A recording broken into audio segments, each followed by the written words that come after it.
जैसे जैसे अंजलि की मौत के रहस्य से पर्दा उठता जा रहा है, वैसे वैसे नए खुलासे सामने आ रहे हैं।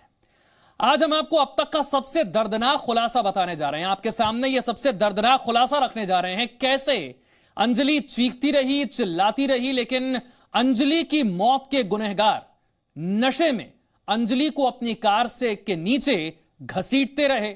आप जानकर हैरान रह जाएंगे कि अंजलि को अपनी कार से बुरी तरह से रौंदने वाले अपनी एक एक करतूत के बारे में सब कुछ जानते थे।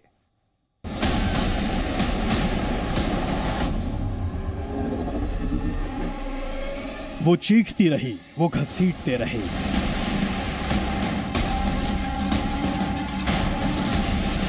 दिल्ली के दरिंदगी पर सबसे बड़ा खुलासा।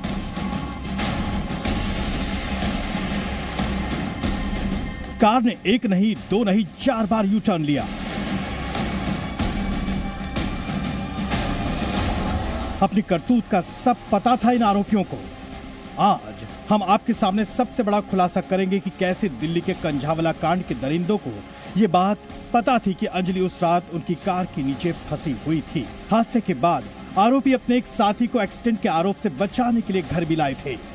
इस बात का खुलासा खुद दीपक के भाई ने किया है। वही जब अभी लड़का था बुलाने आया था, उनने बोला कि चल भाई कि मैं अमित खन्ना की जमान दोस्त का एक्सीडेंट हो गया, तू लाइसेंस लेके चल। दीपक खन्ना को पता नहीं था कि क्या कांड करके क्या नहीं, जो आदमी घर में सो रहा है उसको क्या पता होगा। जब मुझे अगले दिन पता चला कि मेरे भाई का नाम आ गया दीपक खन्ना का, क्यों गाड़ी चला था। पहली बात तो गाड़ी चला ही नहीं रहा था। जो आदमी अपने घर पे सो रहा है गाड़ी कैसे चला लेगा। अब वो कह रहे 5 आदमी 5 होते 10, मेरा भाई तो घर पे था ना। सूत्रों के मुताबिक कंझावला कांड के आरोपियों ने पुलिस पूछताछ में कबूल किया कि उन्हें पता था कि अंजलि कार के नीचे फंस गई है, लेकिन डर के चलते गाड़ी सड़क पर लगातार दौड़ाते रहे। यही नहीं, इस दौरान कंझावला की सड़क उस रात उन्होंने गाड़ी को कई बार यू टर्न किया। माना जा रहा है कि आरोपियों को इस बात का डर था कि कहीं लड़की को गाड़ी से निकाला तो हत्या के केस में वो बुरी तरह फंस न जाएं। इसलिए वो कई किलोमीटर तक अपनी गाड़ी दौड़ाते रहे और अंजलि घिसटती रही। सूत्रों के मुताबिक आरोपियों ने पुलिस की पूछताछ में बताया कि 31 दिसंबर की रात 2:05 पर उनकी गाड़ी का एक्सीडेंट जिस स्कूटी से हुआ था उसकी जानकारी उन्हें थी, लेकिन शराब पीने की वजह से और जिस शख्स ने एक्सीडेंट किया था उसके पास लाइसेंस ना होने की वजह से वो डर गए थे और उन्होंने गाड़ी बैक करके गाड़ी को भगा लिया था। थोड़ी दूर जाने पर उन्हें एहसास हुआ था कि गाड़ी के नीचे कुछ फंस गया है, लेकिन उन्होंने गाड़ी नहीं रोकी और तेज गति से गाड़ी ले जाते हुए कई बार गाड़ी को जिगजैग किया। लेकिन थोड़ी दूर जाने पर उन्हें यह पता चल गया था कि जिस लड़की की स्कूटी से उनकी गाड़ी का एक्सीडेंट हुआ है वो लड़की गाड़ी के नीचे फंस गई है। आपको बता दें कि आरोपियों ने पुलिस पूछताछ में कबूल किया कि गाड़ी के नीचे फंसी हुई अंजलि को निकालने की बजाय उन्होंने 4 बार यू टर्न लिया और बीच बीच में गाड़ी तेज रफ्तार से दौड़ाई भी। आखिर ऐसा क्यों किया, ये भी हैरान कर देने वाली बात है। दरअसल आरोपी जानते थे कि हरियाणा की तरफ जाने पर हरियाणा पुलिस के बैरिकेड और चेकिंग हो सकती है, इसलिए 13 किलोमीटर के रास्ते में पुलिस की चेकिंग न होने की वजह से आरोपी कंझावला रोड पर ही गाड़ी को बार बार यू टर्न लेकर घुमाते रहे। करीब 2 घंटे तक 40 से 50 किलोमीटर गाड़ी 13 किलोमीटर के दायरे में चलाई गई और अंजलि को रौंदा गया। इस दौरान आरोपी आशुतोष से लगातार फोन पर बात भी करते रहे। बाद में जिसके घर पर इन्होंने गाड़ी लगाई थी। दूसरी ओर पुलिस पूछताछ में अंजलि की दोस्त लगातार अपने बयान बदलती रही। पुलिस ने पूछा, अंजलि को कब से जानती हो? तो निधि ने कहा, कई महीनों से जानती हूँ, ठीक से समय याद नहीं।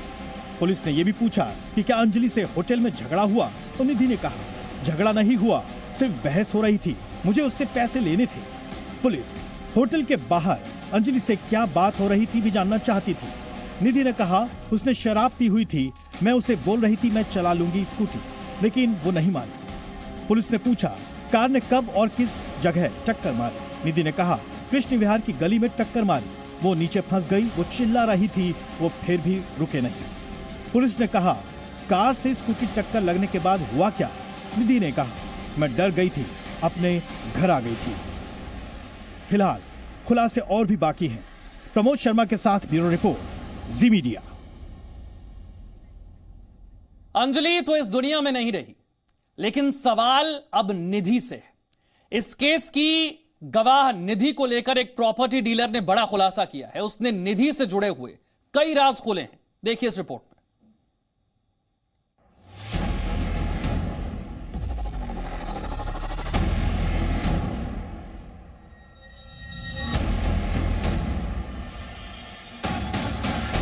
अंजलि अब इस दुनिया में नहीं है, लेकिन एक दोस्त ने ही दोस्त को क्यों मरने के लिए छोड़ दिया, सवाल गहराता जा रहा है। सवाल यह भी है कि निधि ने आखिर पुलिस को पूरा सच क्यों नहीं बताया। एक निधि के कई राज परत दर परत खुलते जा रहे हैं। इस कड़ी में खुलासा यह भी हुआ कि अंजलि की दोस्त निधि ने 16 लाख कैश में 2 महीने पहले ही घर खरीदा था। इस बात का खुलासा खुद एक प्रॉपर्टी डीलर ने किया है। जो है इनके फूफा जी आए थे साथ में, वो ये बता रहे थे कि उसी साथ में रहते हमारे यहाँ सुल्तानपुरी में किराए पे। तो उन्होंने निधि को लेके आए थे कि भाई यहाँ ये डीलर है और आप मकान देख लो। तो 2-3 मकान मैंने इनको दिखाए थे, जिसमें से ये मकान इनको पसंद आया।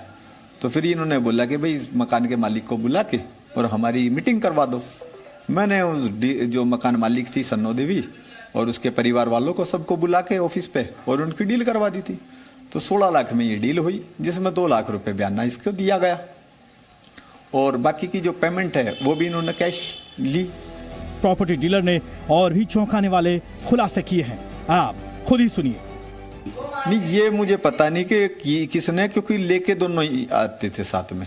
माताजी भी साथ आई है और निधि भी आई है। ये पता नहीं कि भाई निधि ने करी, मगर जो उनकी माताजी कहती थी वो कहती थी कि भाई निधि ने ही अपने जोड़ तोड़ रखे, ये काम करती है लड़की कोई भी। अब हमें तो पता नहीं क्या काम करती है। बाकी वो कह रही थी भाई अकाउंट से पेमेंट करवा दो, अगर अकाउंट से हो जाए तो पार्टी से बोला भी था कि भाई अकाउंट से पेमेंट अगर लेते हो। पार्टी ने बोला कि हमें आगे कैश देना तो कैश ही करो। दरअसल जहां एक और पुलिस निधि का रहस्य जानने में लगी हुई है, दूसरी ओर कंझावला केस के 7वें आरोपी अंकुश को बेल मिल गई है, जबकि अन्य 6 आरोपी अब भी पुलिस की कस्टडी में हैं। अंकुश ने खुद ही सरेंडर कर दिया था। अंकुश पर अपने भाई अमित खन्ना को बचाने के लिए रची गई साजिश के चलते पुलिस ने पकड़ा था। प्रमोद शर्मा के साथ ब्यूरो रिपोर्ट, जी मीडिया।